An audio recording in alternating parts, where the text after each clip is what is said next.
Welcome to another night, taking it to the nub. I'm your host, Boston Jimmie. This is my co-host, Quinton Brown. And Q, tonight, we have a great show because we don't get to do this too often because it's hard to nail down the folks from the Premium Cigar Association to talk about things because they're so busy. But we've been blessed today to have Josh Habursky, who is the deputy director of the executive director of the Premium Cigar Association. In case you didn't know, Josh is a highly educated man, big into advocacy. He has a number of charities. He owns numerous businesses. He's written numerous articles and books. He's even an adjunct professor. So we're going to get a lot of knowledge out of Josh tonight. So let's try to say I'm busy. Yeah, well, you're nothing compared to him, like me. So let's bring in Josh. Good evening, Josh. How are you today? Doing well. Good to be with you guys. Excellent. Big money, Josh in the building. What are we all smoking tonight? I'm smoking. I got, when you do the podcast, you never know how quick you're going to smoke. So I have a Pichardo Maduro. I'm very close with Luciano Morales from Ace Prime. And then I have a La Etier in case I need a backup cigar for the show. Nice. Bravo to you for saying it right. I think I've been butchering that name since Lord knows when. I just avoid saying it. So he actually said it right, like a good Frenchman. I'll tell you what, it's funny because everyone makes fun of me for mispronouncing things. I remember it was probably 5 years ago. We were talking about Cuban cigars and Cohiba, and I butchered it and pronounced it the bee hike instead of the vehique, and everyone gave me crap for months. They're like, "Oh, you don't know what you're talking about," all this stuff, and I'm like, oh, "All right, I'll take a loss on that one."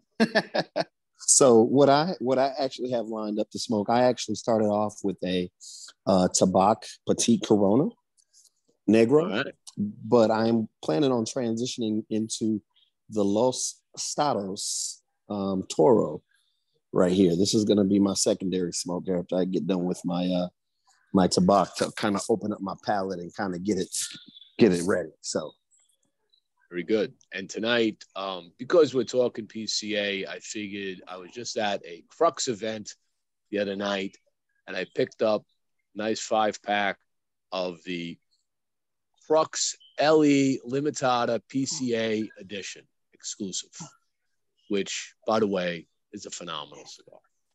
I got to get one of those. I have not had one yet.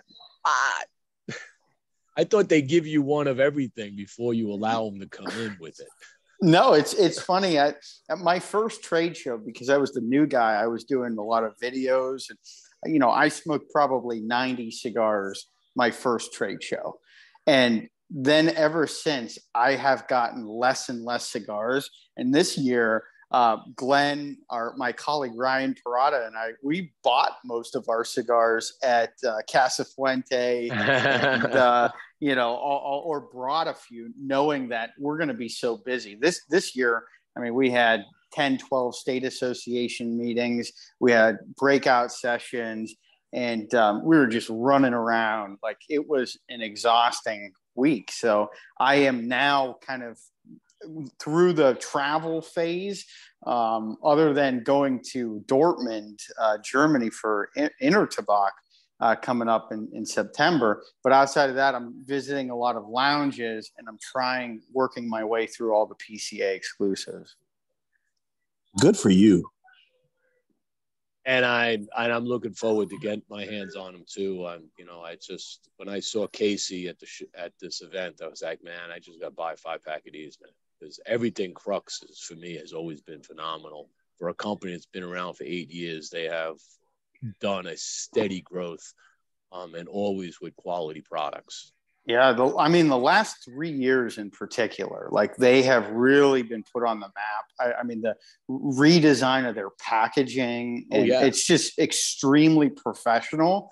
And it's one of those when you're in a lounge and you say, I'm smoking a crux, you're like, all right, there, you get some street credit there. Oh, yeah. Yeah, I remember when I first talked about him 8 years ago, nobody knew who they were because Boston Jimmie always did the little guys, right? And it's like, what's this crux stuff? And now all of a sudden everybody's talking about crux. And I told Casey, I said, see, don't forget I'm a little guy like you were once.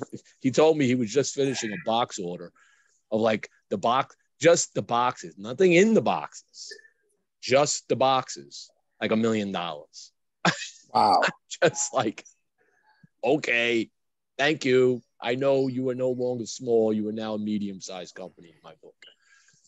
Yeah. So, let's talk a little bit about your history and how you rose from going into advocacy and finding your way into the premium cigar market. I mean, how did you make those transitions? Like you started in just doing advocacy work and then you found your way into PCA. Yeah, so I originally, when I set out, I wanted to be a history professor. That's what I was going for. And then I had a really impactful political science professor at Washington and Jefferson College, Dr. DeSaro, who kind of shifted me away from history into more of the political history. And he had a club, Winston Churchill Society, where we would smoke cigars and talk politics. And one of the classes was actually 3 weeks in the classroom and then a week on a cruise throughout the Caribbean. Wow. And that's where I learned how to drink tequila and smoke cigars. And all those lessons kind of stuck with me. I went to grad school at Georgetown, and I would then kind of set out and at that time was thinking I wanted to be a political science professor. I've always been interested in academia. And but I'm like, I need to make sure that I know what I'm talking about before I go and teach about it. So I wanted to get a job in lobbying. My first job in lobbying was representing the Motorcyclists Association. Did a brief stint with the American Diabetes Association on the other side of kind of the public health debate. And then I did kind of really started my rise when I was with the community bankers, and we got a lot done working for small banks. I founded a nonprofit to talk about advocacy and best practices, started writing for a bunch of publications. And around that time, I was teaching for West Virginia University in the communications department online, and then transitioned over to George Washington University, where I teach today as an adjunct. I teach state and federal lobbying. I was doing consulting work because I was kind of one of the top people in grassroots, how to mobilize your average citizens to get involved in government, wrote a bunch of ebooks and articles, as I mentioned. But I was friends with the director of federal government affairs for PCA or IPCPR at the time. And I said, hey, I'd like to come and help build your grassroots program. So before I actually got the job with IPCPR PCA, I consulted for a year building cigaraction.org. Then when the job opened up, I mean, it was my dream job where I can combine the love of cigars and my passion for politics. And it has been an incredible 3+ year ride. I've been very fortunate to work with, Scott Pearson under his leadership. And then also, adding Glenn Loop, who, I mean, he's an icon of the industry. And we are a 1-2 punch when it comes to federal and state government affairs. So what would you say is the top 5 characteristics if somebody wanted to be a lobbyist? So you have to be a strong writer. You have to be comfortable public speaking. And then I would qualify that a little bit, even another step, and say you have to be able to explain complex issues in a way that the average person can understand them. And then you also have to, and it's funny you say this, you have to be able to hold your liquor, because a lot of these are social events, especially in the cigar industry. And then you also have to kind of develop a niche and become an expert in an issue area.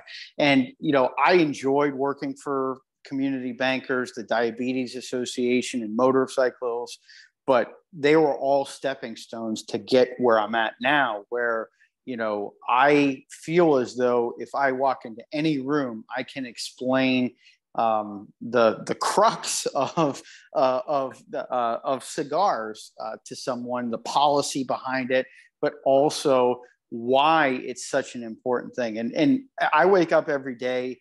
I love my job, but I also love what it represents, the small business owners, the brick and mortar shops, the employees. I've been fortunate enough to go to the Dominican Republic and Nicaragua and see the development and how it has changed lives, from education to providing healthcare to providing roads and bridges. And I mean, the cigar industry in the Caribbean basin, I think that's an often overlooked quality of it, is that it really has built up a lot of these countries, and they're extremely proud.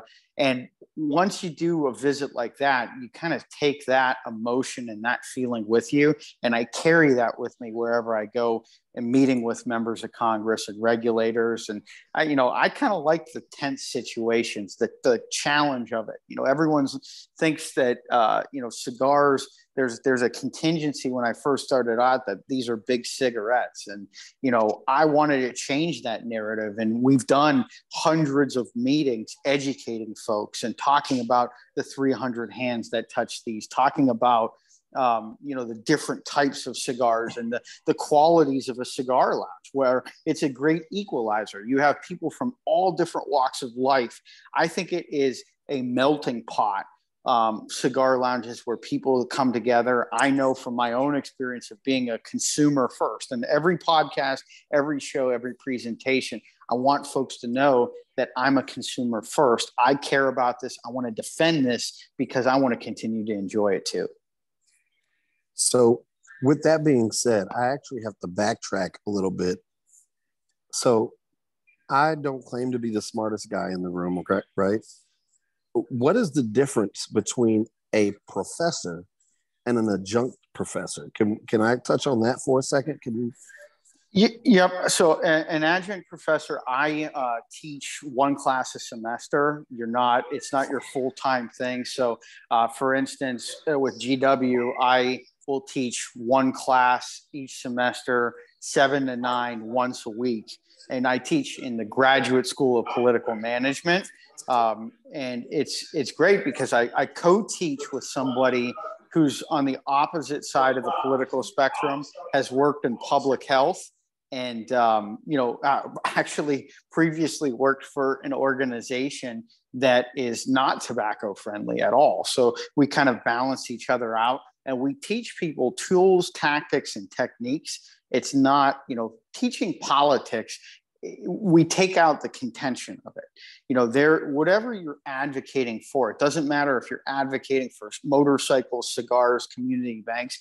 We want to teach you how to do it properly. And some of the war stories and success stories and failures that we've encountered along the way. I've been now lobbying for over a decade, and have seen a lot of things work and not work. And that's kind of what we want to teach people. And it's the same approach of that I bring to teaching my graduate students as I do average consumers when I'm out on the road talking about cigaraction.org, our website to get consumers involved to advocate on behalf of premium cigars. That's huge.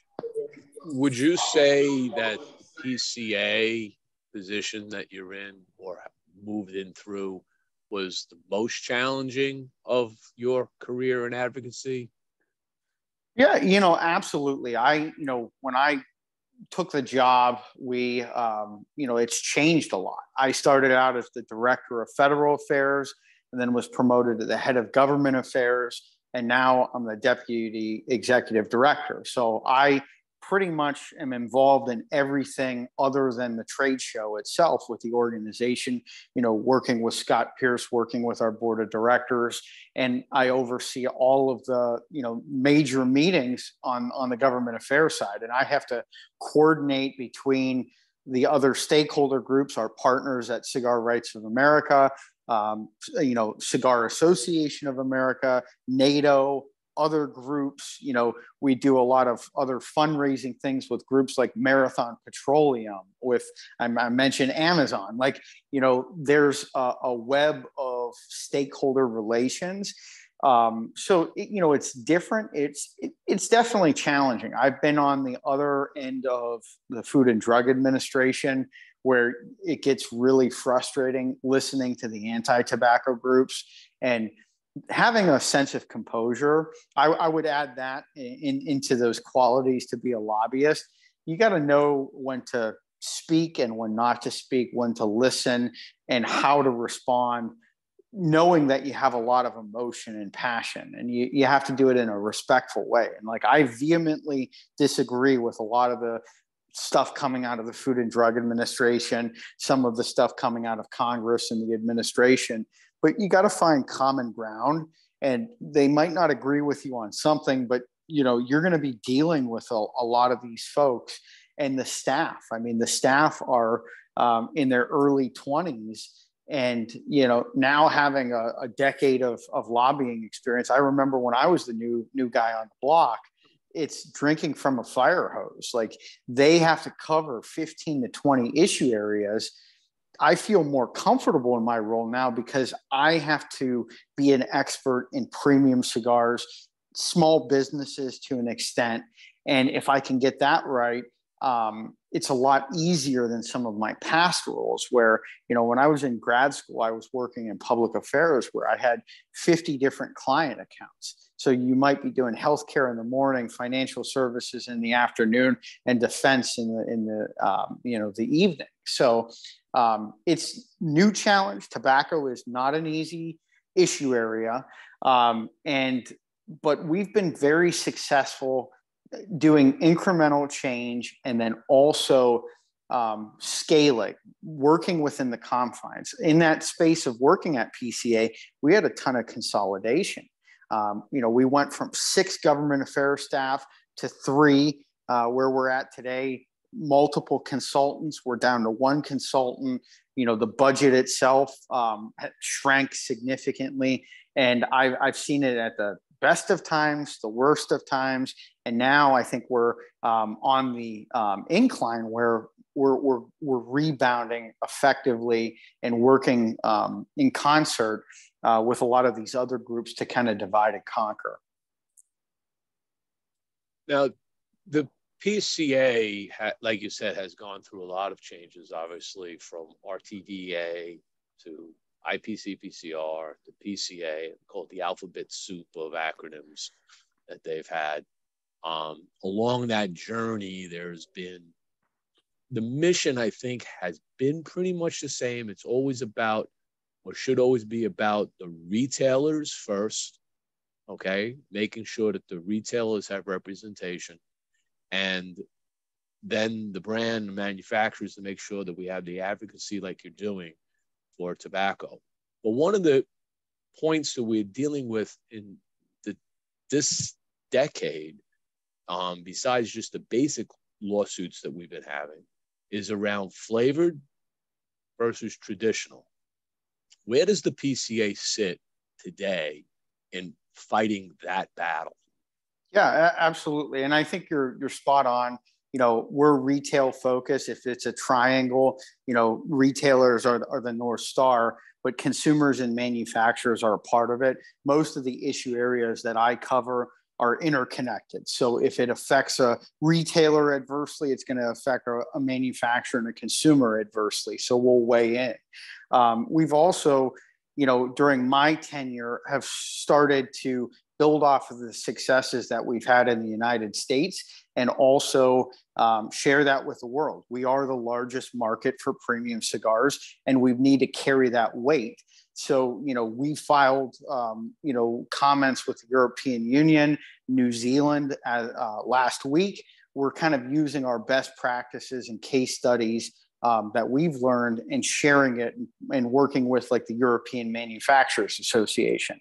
To your point on flavors, the Premium Cigar Association, we have a definition that we agreed upon, our board of directors, along with the Cigar Rights of America, that has a strict definition that the Food and Drug Administration has been using, that the courts have been using. And it provides an off-ramp for 90 to 95% of what brick and mortar businesses sell in their lounges. Now, as it relates to flavors, there's a big difference between, you know, what we consider a premium cigar and what we want to protect overall. PCA is against prohibition of tobacco products. Like, we believe that adults that are 21 and over should be able to make concerted decisions for themselves, whether they want to enjoy cigars or not. And that relates to flavored cigars. So we filed a comment. I work with our lawyers. I work with, you know, some of the other big stakeholders, you know, Drew Estate, CAA. We coordinated with other groups, and PCA formally opposed the federal prohibition. We actually kickstarted, along with the California retailer tobacconist group, a coalition to educate folks on the referendum in California, which will ban flavors. So we've been at the forefront as an association at the state level, opposing flavor bans. We don't want to see our retailers take a 15 to 20% hit because they sell a lot of these products. So it was important. And I can tell you that behind the scenes, not everyone agreed, you know, with the track that we took. But it was, you know, previously the issue of flavors, the government affairs team kind of stayed clear from, other than the state level. At the federal level, they didn't touch it. It was one of the things of working with Greg Zimmerman, our president, and Scott Pierce, and myself, to kind of move it forward, where we are taking the position to protect retailers. Our mission statement is to protect the business of specialty tobacco retailing. We did a survey. 93% of our members carry flavored cigars. And that was the impetus and the rationale of why we weighed in to oppose that. Good. You got a question? I do. So you touched on, and you did it in a great way, but I wanted to go back and touch on something just so that you can shed a little bit more light, because Jonathan Drew at the Connecticut Barn Smoker actually went into depth on this as well, about how Drew Estate has contributed to the overall landscape and infrastructure of where they're based at in Nicaragua. Will you go into a little bit more depth as far as what you've seen from the cigar manufacturers and how they have impacted the communities that they're in? Because I think a lot of people just think that these folks come in here and they roll cigars and then they hit the road. But these folks are actually rooted in the community deeply. So can you shed a little bit of light on that for people who may not have been over to some of these countries where tobacco is the mainstay? Yeah, I mean, you're talking about 300,000 jobs, approximately. You know, we have 30,000 retail jobs here in the United States, but there's a lot of secondary and tertiaries, everything from making the cellophane to the boxes. You know, the industry is in a boom. You can look at the import numbers from last year and from this year. It's thriving, and it's affording people, you know, good paying jobs in the Caribbean basin, Honduras, Nicaragua, the Dominican Republic. During the heart of the pandemic, I actually went to Nicaragua for 10 days and visited Luciano Morelos from Ace Prime and a bunch of different factories, and went from Granada to Jalapa to Ometepe to, you know, Esteli. and saw the infrastructure, saw, the clinics, at AJ Fernandez factory, that there was a daycare and a clinic right there.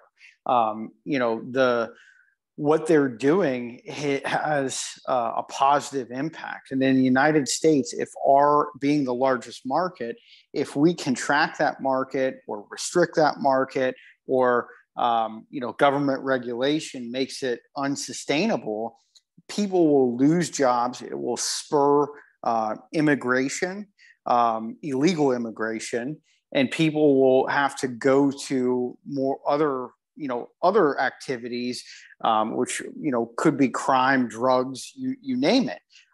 So it's a compelling story that appeals to both Republican and Democratic administrations. And last year, when we were talking about what would have been an upwards of 1,000% tax increase on premium cigars that was in the original version of the Build Back Better Act, we told that story, and folks in the Dominican Republic, they said, if this were to go into effect, we're not only going to lose $100 million to our economy, but we're going to lose 40,000 jobs domestically on year one. So they're looking at this globally. The premium cigar sector, it is very important to the U.S., but also outward facing, and being able to kind of summarize those activities and the work that's being done is important. And I went to Pro Cigar last year and got to see the same thing, where people would come up and say, hey, thanks for coming. Thanks for seeing this. Thanks for enjoying our cigars. I'm very proud of this. And when you see someone that is proud of the work that they're doing, there's no greater feeling. And you see that with small business here in the United States, that they are proud to be tobacconists. And that's the other thing that I want to change as a narrative, and we continually push forward, is that this is an honorable profession, that we're not out there getting kids addicted to premium cigars. You look at the data, kids are not smoking premium cigars. It's adults that are voluntarily doing it because they seek enjoyment out of it. They are using it to celebrate. And the statistics from the FDA, and I don't want to get too wonky here, but people have their first cigar at the average age of 30, and they smoke less than 2 a month on average. So this isn't like, getting your fix of a cigarette, or, somebody at the playground smoking a cigar. These are vastly different products, and they need to be treated as such. Great information. Let me take a quick break. I'm going to give a shout out to the sponsors. When we come back, we dig a little more into PCA and let's talk a little bit about the trade shows and how they're formatted and what their goals are. Today's show is brought to you by Rodriguez Cigars of Key West. The year 1947, the Rodriguez family began the masterful art of cultivating tobacco on their private plantation in the town of Suguane, Cuba. By 1952, La Finca Comencita employed over 20 workers and grew over 120,000 pounds of tobacco annually. 8 years later, the Cuban government nationalized the private plantation, and the Rodriguez family was forced to immigrate to the United States. In 1971, the family found a new beginning in the beautiful island of Key West, Florida, and established the Rodriguez Cigar Factory in 1984. That factory stands as the oldest cigar manufacturer in the Florida Keys, preserving the historical manufacturing industry that began in Key West in 1831. As the years pass, new generations of family members have expanded manufacturing operations to Nicaragua, and they're proud to be working with some of the finest tobacco in the world. Rodriguez cigars are exclusively constructed with vintage leaves that have been hand-selected, aged, and constructed through the traditional Cuban manufacturing process. If you ever get down to Key West, I highly recommend visiting Rodriguez Cigars and checking out their cigar factory tour, where you'll learn all about cigars from seed to palate and even get to roll your own cigar as a memento. Today's show is also brought to you by Platinum Nova Cigars. Platinum Nova is a family-owned and operated premium cigar company. Only the highest vintage tobacco and the most skilled hand workmanship go into the making of each Platinum Nova cigar. This results in a timeless blend of art and craftsmanship. The Nova brand and the family's work are a tribute and an honor to their grandfather to always remember him and his infinite passion for the finest cigars. Their love for cigars started with their grandfather, a dedicated master blender and entrepreneur in the cigar industry. So the next time you're looking for an exquisite cigar experience, pick up a Platinum Nova. You can check them out. Platinum Nova Cigars at www.novacigar.com and then their Facebook, Instagram, and Twitter channels. Today's show is also brought to you by Boccock Brothers Cigars. Boccock Brothers is a new and active brand founded by two Honduran brothers, Bryant and Douglas Boccock. The brand zeroes in on those folks that are looking for easy-to-smoke cigars inspired by unusual circumstances. Very importantly named after their very interesting and imitable last name, Boccock. Boccock today is featuring their signature edition, which is a Ecuadorian Sumatra wrapper with a Nicaraguan Habano binder and a Nicaraguan filler, and they come in three different formats: a Robusto, a Toro, and a Gordo. And they are proudly made at A.J. Fernandez's factory in Nicaragua. So if you want to check out something new, check out Boccock Brothers Cigars. You can look at them at www.boccockbrothers.com. Lastly, our show is brought to you by Drew Estate. Back and better than ever. And only the Lone Star State can contain it. Music, spirits, mouth-watering barbecue, cigars galore, and so much more. It'll be the most epic shindig there ever was. Barnsmoker presents Savage Feast, October 22nd at the South Fork Ranch, Dallas, Texas. Get your tickets now at barnsmoker.com. I think there's only one left, the Savage Feast. I do believe the Kentucky one is over. But you still have a chance to get into the Savage Feast. And if you haven't looked at the latest article we put out, we'll talk about it in a moment. They're having an epic event on September 20th on a Tuesday night in West Palm Beach, where they're going to have the Wu-Tang Clan and Nas and the Red Meat Lovers Club. It's going to be a shindig that just got kind of added to this whole celebration of 25 years in the industry. You start small, they became huge. Back to Josh. So PCA trade show, kind of had its roots in that, found this whole thing. It was all about retailers. Over the years, though, I've seen some shifts. I've seen some changes. There were some ideas. We were one time talking about doing a consumer thing that didn't really pan out. Probably made sense not to do it. There's enough consumer events out there. But most importantly, what do you see the actual mission of the trade show itself? Yeah, I think that it's tough because there's a lot of different goals of the trade show. I think the mission itself is to connect the industry of manufacturers and retailers together, that this is the culmination of events. It's the Super Bowl for the cigar industry. And I put cigar media in that as well. I think that a lot of people look to the trade show for both the business to business side of things. It's a selling show.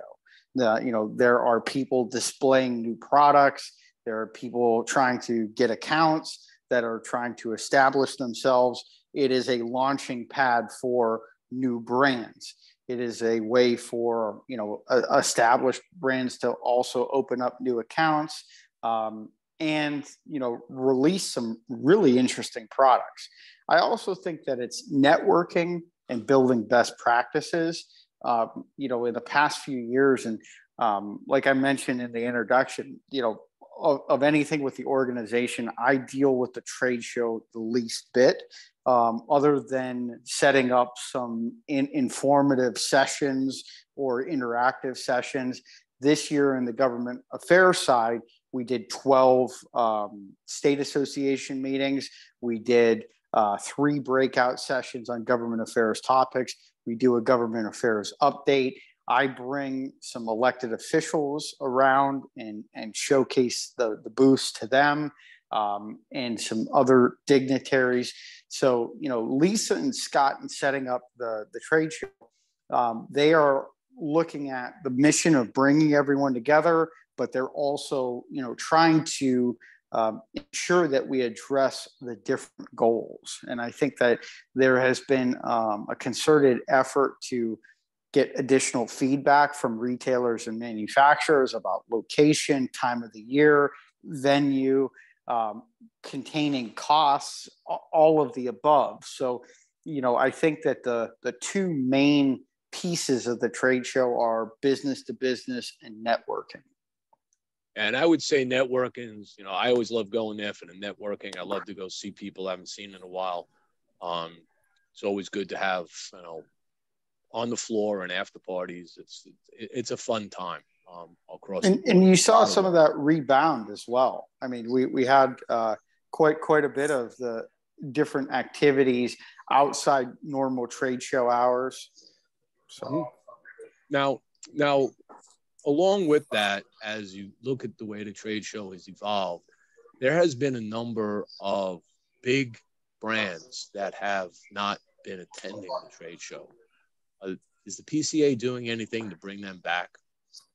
Absolutely. I mean, I think that we're in constant conversations with the folks. I think last year there were some brands that didn't attend because of the pandemic. We saw some of them come back. I think that the constant communication, we were all at the Drew Estate Bar and Smoker. We've been working together with them on some other policy issues. I think that the door is wide open for the return to the trade show. We want to have the industry come together, and those are some significant voids not to have present. I mean, from my vantage point, we're grateful for anyone that comes to the trade show and supports the industry, supports and funds the work that I do. All these companies that we're talking about are still PCA members. So they are supporting the industry and the organization in other ways. And we hope that in the coming years, we are able to get them back to the show, but also addressing their concerns. And I think that a lot of those concerns, of the past have been addressed. And we continue to get, positive and negative feedback and make considerations based upon that. I think Scott and his work with our board to have open elections, to have elections that include manufacturing representation, those are important steps that appeal to all the companies across the board. And, we want to make sure that when we're doing a position for the industry, we are vetting that. So, I can honestly say from a government affairs perspective, we continually to ask advice, to interact and support different efforts of the companies that may not have been present at the show this year or the year in the past. We're working together on things like the Congressional Cigar Caucus. We're working together at the state level and, most recently at the federal level. So I'm very optimistic that in next year's show, there'll be more companies than there were this past year. And I think by all accounts, it was a very successful show. And we have a lot of lessons learned that we can improve upon and make adjustments. But if I had to bet, we saw an increase from 2020 to 2021 or 2021 to 2022. In 2022 or 2023, we'll see more than this year, whether that be new companies or returning companies. I've got a quick question. Obviously, the logistics of PCA sometimes become a concern for some of the smaller manufacturers, right?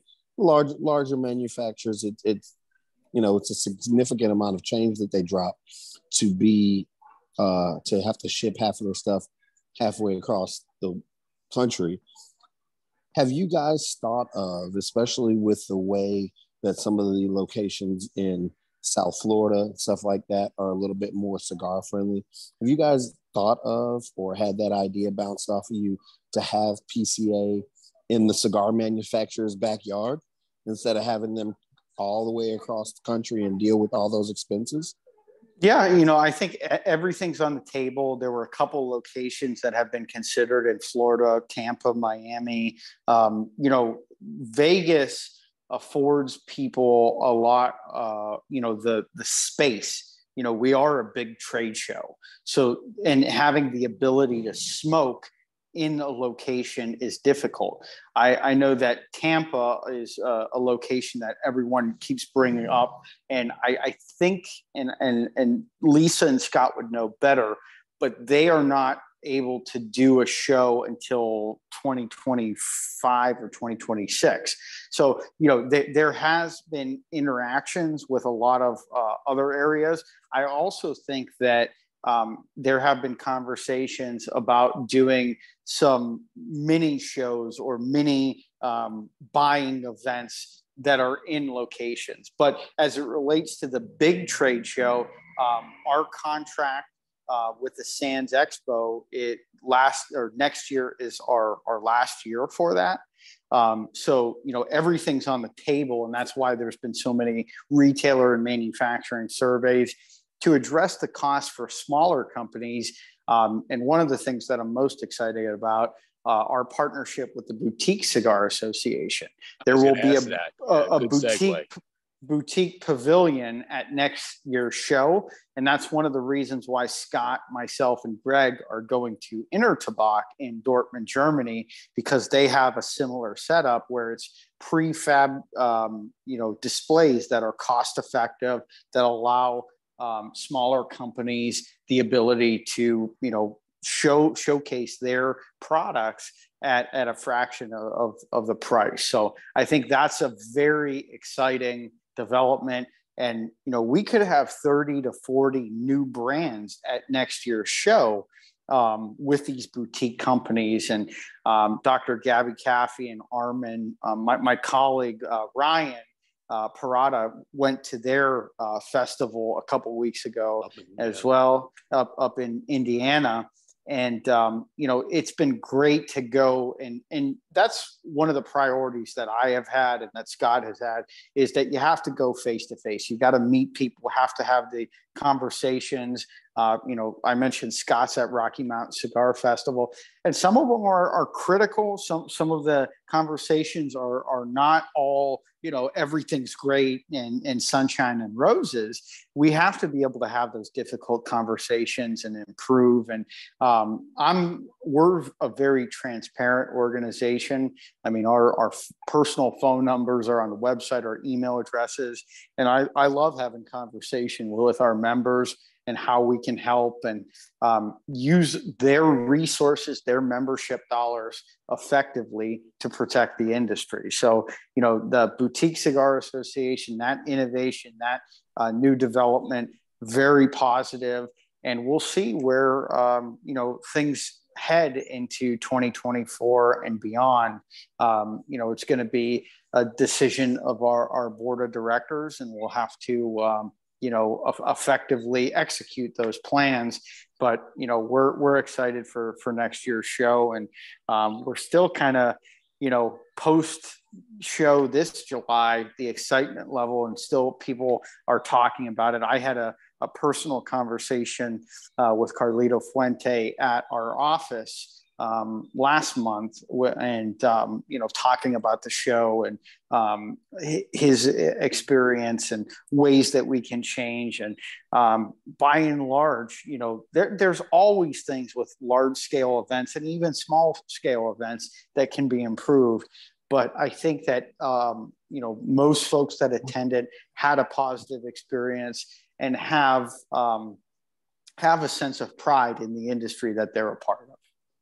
I know Q is going to have another question before he asks it. I just want to note that we're glad you brought up BCA, because as a segue to this show, we've got Gabby and Armin on next week. Talk about BCA. We'll get their take on it. So good segue. Thank you for bringing that up. Q. Another quick question, and this is for the small media guys like me and Jimmie of the industry, right? There's kind of some rumblings in the streets, that there is a difference in how media is received at PCA versus how media is received at the Tobacco Product Expo, or TPE.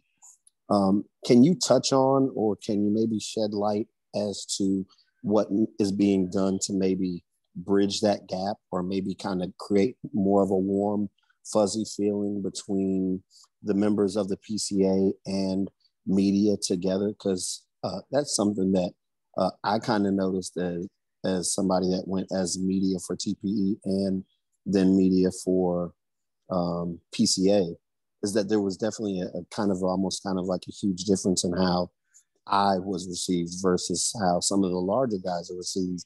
Your dojos, your people like that, they're obviously well established, but for the younger, maybe budding cigar media individuals, they're not so well received. Can you maybe shed a little bit of light on that for me?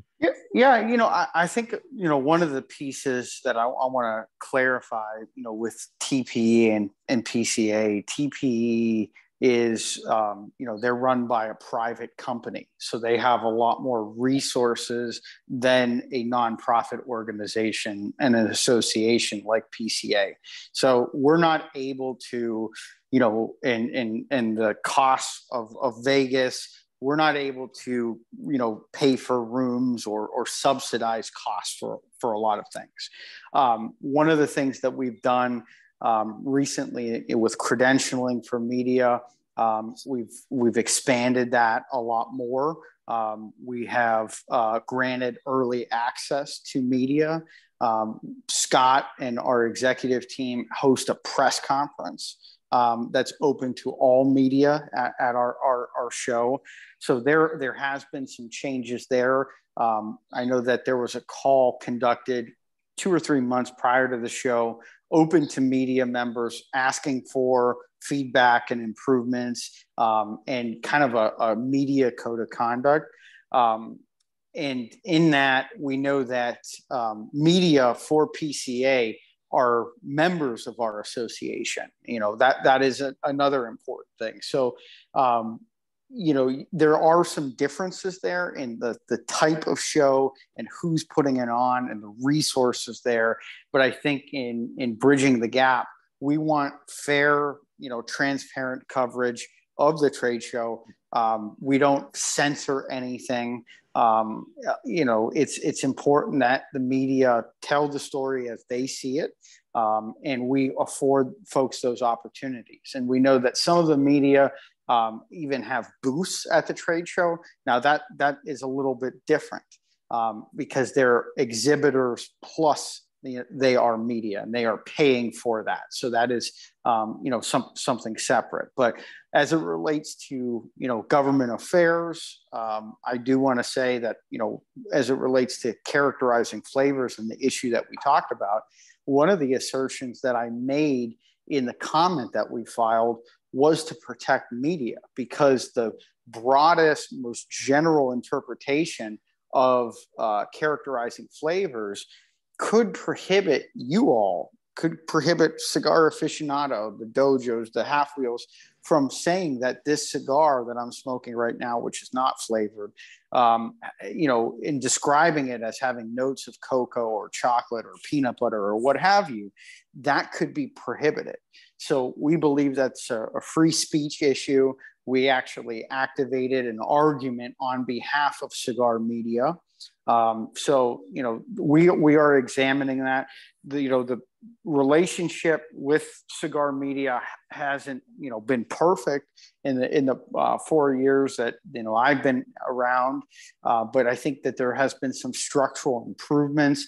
We're also allowing more media to come to the trade show than we have in the past. And also it's kind of bridging, because you have your traditional media, you have people that have been around doing podcasts and shows for years and written articles, but you also have influencers. And how does that translate? Because I know a lot of the traditional media doesn't necessarily like all of the influencers. So it is a lot more complex of an issue than one would think. And we're trying to do the best that we can to offer responsible people that want to promote the information and promote the premium cigar industry, those opportunities.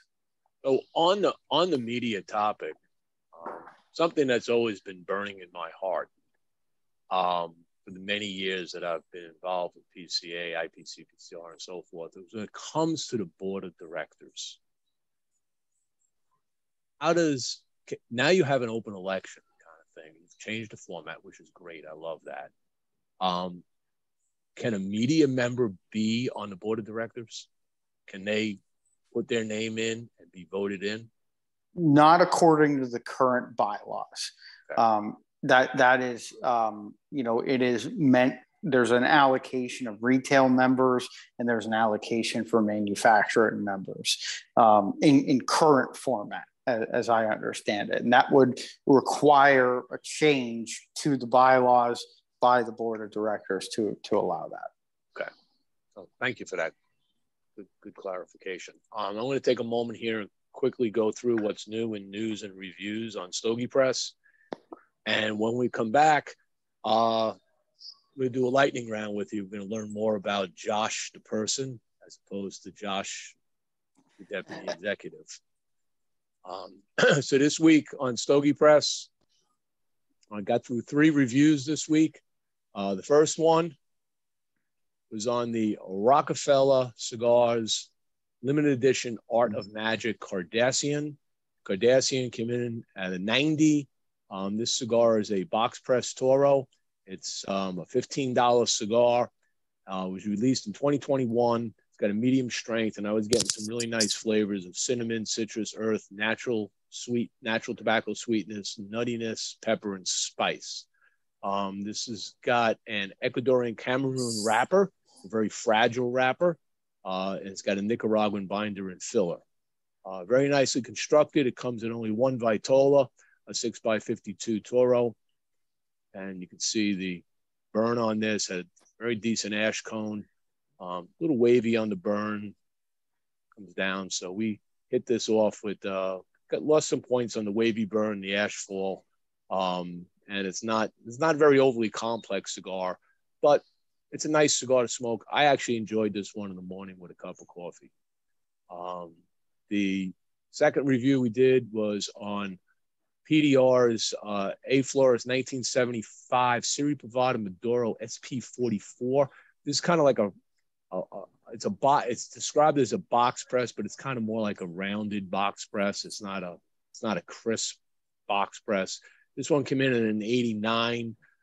This has got an Ecuadorian Habano Maduro with a Nicaraguan Habano binder, and Nicaraguan Habano and Dominican Corojo. Now, what's important about this is that this is not a new line. They revamped this line when they redid their packaging, along with this vellum sleeve that they put on it. And in the process, they tweaked the blend a little and they chunked it up a little more with the Corojo. It's a beautifully oily wrapper, really nice looking construction. The burn was nice, had a little bit of a flat burn cone there. It started getting a little wonky, but not too bad. Came down, started getting another little off burn. The problem with this cigar isn't in the flavor. The flavor was there. I mean, it hit on numerous parts of the flavor wheel for me. It was really had a nice balanced flavor running through, starting with floral and pepper, and eventually it had this creamy note that kind of soothed things out. The nuttiness added in, the fruit, the spice, and the earthiness came through. Where this got really hit was I had to light this twice. I had to relight it twice. Okay. And one thing I don't like doing is once the cigar is lit, I expect that cigar to stay lit. I don't like sit it down for 5 minutes. Okay. But while I'm smoking it, in between taking a photo and coming back, if it goes out, it's like, I got to put the flame to it again. I hate doing that. And nobody should have to do that. It did have some mild off burns, a flat burn cone, and a jagged burn. So that's what took it down, especially these relights were the key thing. It is a very thick wrapper, so that combustion seems to be slowing down a little bit as it was burning. The last one I looked at today was the Macanudo Inspirado Hamal. I think I said that correct. This is an interesting cigar. Came in 89. This is this one here was a Toro. It does come in 2 different Vitolas. It's a $10.49 cigar. It uses what's called a Hamal Dominican wrapper, and I'll get to that in a second. It's got a Honduran binder, and Honduran and Nicaraguan and Dominican filler. Got some beautiful bacon spice notes on it, cinnamon and cocoa. It had a pear note. I like the pear note that came in. I don't always get that in a cigar. Sometimes I get it on the pre-light, but I don't get it necessarily as I'm smoking it. Had some natural sweetness, but it was a little harsh on the front end, so it did get dinged a little on that. And then once it settled in, things started to build nicely on it.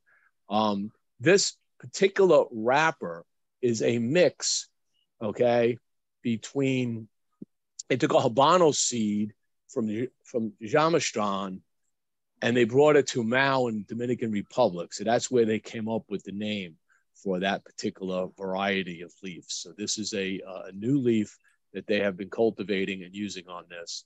It also comes in a Churchill. It is a beautiful looking cigar. It's got like practically no veins on it. The seams are super tight. Construction wise was very nice. Nice packing. The burn had a really nice burn going through, kind of a flat burn cone. It does get a little waviness on the burn, but nothing tremendous. The main thing here where this kind of took a hit was the barrel got squishy. And I smoked a couple of these and they both did the same thing. So as much as it was firm in the beginning, it kind of loosened up as I smoked it, got to the second, third. Barrel shouldn't get squishy on you. It had that little harshness in the first inch of the burn, and it did have a slightly open drawer on it. It could have been a little more restricted. So it's kind of, I was at the beginning, it felt like it was going to be the perfect cigar, but then it kind of slowed down and had those little issues. So that brought it into an 89. From news, so let's just talk quickly about this. Mentioned this early in the show. This is Red Meat Lovers Club, Drew Estate, Naz, Wu-Tang Clan. They're all coming together, and on September 20th down in West Palm Beach, and they're going to have a terrific event. It starts at 6 o'clock. It ends at 10:30 with the concert. I believe the tickets for the whole event, for the tailgating party, which is going to include all the food, drinks, open bar, all of that, 3 cigars, is and the concert is $250 a ticket. So it's actually a phenomenal deal, considering if you've ever been to a Red Meat Lovers Club dinner, you know what I'm talking about. If you haven't, well, if you have an opportunity to go there, check it out, because you're going to probably not eat dinner for 3 days when you're done. So I can assure that.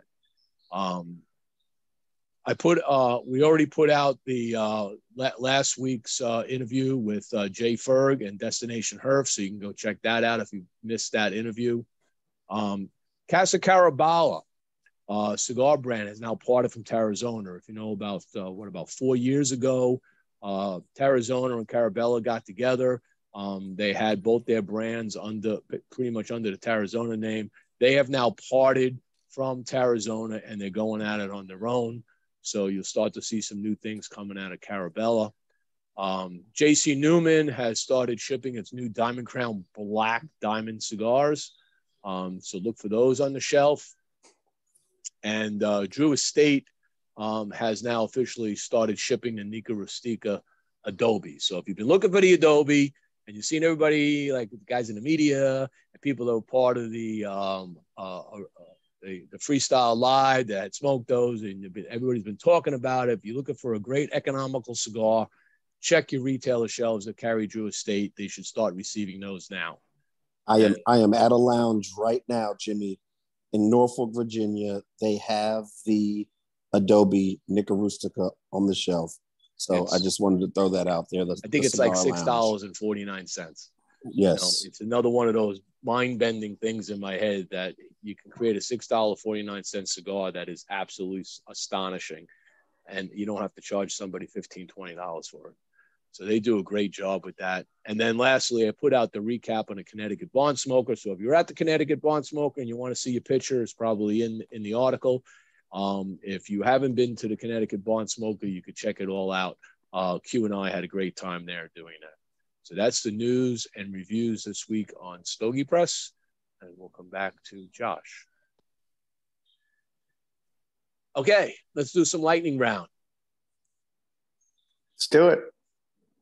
All right, Josh, I'm going to go first. I'm going to take the cake. You own some taco shops. We touched on that prior. What is your favorite taco? Whew. So we're kind of a non-traditional taco establishment. So we have one with mac and cheese and pulled pork. So I think that would be my favorite one. But we have, Gyro tacos, General Tso's tacos. It's Taco Rock in Northern Virginia. And we're not traditional Mexican. We don't claim to be. We're kind of a spin on everything. I mean, we've had specials where we've done lobster tacos, you name it. So you have in Northern Virginia? We have 3 that are open and a 4th one on its way. Nice. And these are all Northern VA, Alexandria, that area? Yep. Alexandria and Arlington. Okay. Nice. Zoom glitched on me there, so sorry about that. No worries. So tacos. I actually had tacos for dinner. We make street tacos every Saturday night. So my wife does a great job with the black beans, refried black beans, and throw in some meat and just mix them up on the little fold over, soft tacos. So we do that every Saturday night. So I was thinking of you as I was eating the tacos. You touched on the fact that you were originally a history major. The idea of being advocacy never came to mind to you until you started taking these classes. When you were in like high school, even grade school, what was your personality like that you would think played right into being an advocate? I was a nerd, in high school, in grade school. I did the war reenacting for a while, Revolutionary War, French and Indian War. I'm originally from Erie, Pennsylvania, so we have a lot of the War of 1812 heritage as well. And now it's kind of, I've transferred that over and am still interested in the creativity and the history side of things. And September 10th, the anniversary of the Battle of Lake Erie, I'm releasing my 2nd cigar in honor of that anniversary, called the Carronade, in this beautiful box that tells the history of the Battle of Lake Erie. Oliver Hazard Perry. I've partnered with Liberty Cigar Company, and he has the Oliver Hazard Perry cigar, which we'll be releasing at an event at a distillery here in Erie. But also it's part of a naval series, and he sells these at the White House Historical Society. John Adams is his name, based in Atlanta, Georgia, but in Mount Vernon. So he's also a history person, and I kind of sought him out. He's not carried in many retail shops, and said, he blends his cigars based off of the personality of the person that he's honoring. So he has George Washington and Abraham Lincoln and a lot of different historical figures. And I said to him, like, hey, this might be a little obscure, but would you do one for Oliver Hazard Perry, something from my hometown. And so it's pretty exciting to see that come to life.